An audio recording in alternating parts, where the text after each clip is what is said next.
Here we have an example of a problem involving two lenses. So the problem says an object is placed 65 centimeters in front of a converging lens with a focal length f1 equal to 45 centimeters. 70 centimeters behind this lens is a second converging lens with a focal length f2 equal to 35 centimeters. We want to know where will the final image form and how will the final image height compare to the object height.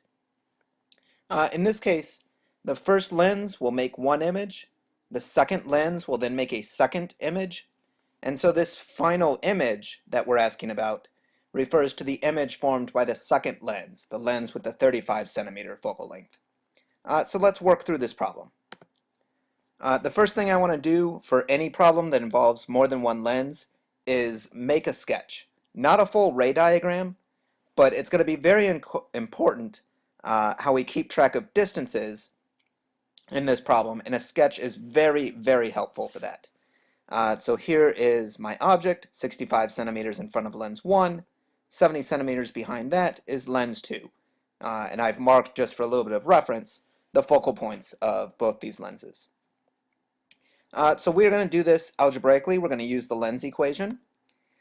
So the first thing we're going to do is solve the lens equation for the first lens. So we're going to involve focal length 1, object distance 1, which is the distance between our object and this first lens. And we're going to figure out where the image from that first lens forms. So plugging in our numbers, our first focal length is 45 centimeters, our object distance is 65 centimeters, and we want to figure out what Q1 is. When we solve this equation, we get Q1 is equal to 146 centimeters. So that means the light from this object will pass through lens number 1, and right now we are completely ignoring lens number 2. We are only thinking about lens number 1 right now. And if all we had was lens number 1, this object light would pass through lens number 1, and we would get an image over here 146 centimeters on the real side of lens number 1. So let's draw that in. So here is our image from lens number 1, 146 centimeters past lens number 1. That's what we get from the first lens equation. Now we want to use the lens equation a second time for lens number 2.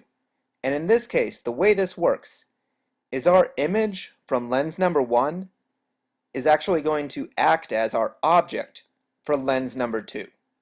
So let's see how we set this up.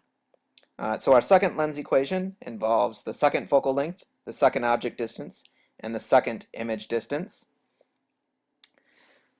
The focal length, we know that is 35 centimeters, positive 35 centimeters, because these are both converging lenses.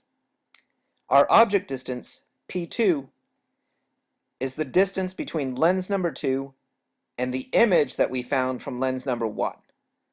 So it's going to be this distance, which will be 76 centimeters. But notice, this will be the first time we've ever seen this happen. Notice that what's acting as our object is actually on the real side of lens number 2. It's on the outgoing side. So our object distance, P2, is actually going to be negative for our second lens, because rather than the object being on the incoming side, our object, or rather our image, which is acting as the object for lens number 2, is on the outgoing side. So our equation becomes 1 over 35 centimeters equals 1 over negative 76 centimeters plus 1 over Q2. I can solve this, and I get that Q2 is 24 centimeters. This Q2 is the distance from lens number 2 to our final image. So our final image is going to show up right around here, 24 centimeters past lens number 2. So we'll add that to the diagram. There we go. This is our final image now. This is the image, our final image that the question was asking about. So we could say that it appears 24 centimeters on the real side of lens number 2. Or we might wish to say it as 94 centimeters on the real side of lens number 1. Let's talk about height a little bit. How have I known how to draw these arrows? So quick summary of everything we had here. The original object distance, image distance for the first lens, object distance for lens 2, image distance for lens 2. We can calculate a magnification for each lens individually. So lens number 1 has a magnification negative Q1 over P1, which is equal to negative 2.25. That means that this second black arrow, this image that we get from the first lens, is about 2¼ times the size of our original object. We then calculate a second magnification for lens number 2, which is negative Q2 divided by P2. So negative 24 centimeters divided by negative 76 centimeters gives us positive 0.32. The positive here means that our image, which acted as the object for lens number 2, and our final image both have the same orientation.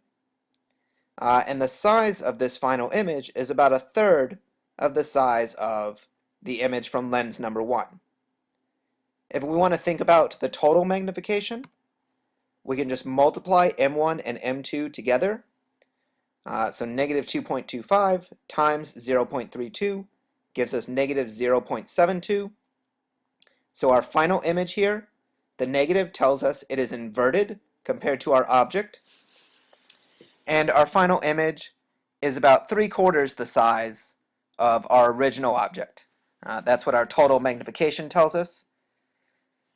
So working through this problem, we're using the lens equation twice, once for lens number 1, a second time for lens number 2.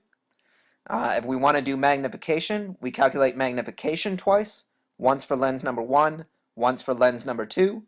We can multiply our magnifications to get the total magnification. And the thing that we need to be very careful about, the reason you really want to draw a diagram anytime you have a problem involving two lenses, is you have to be careful about these distances.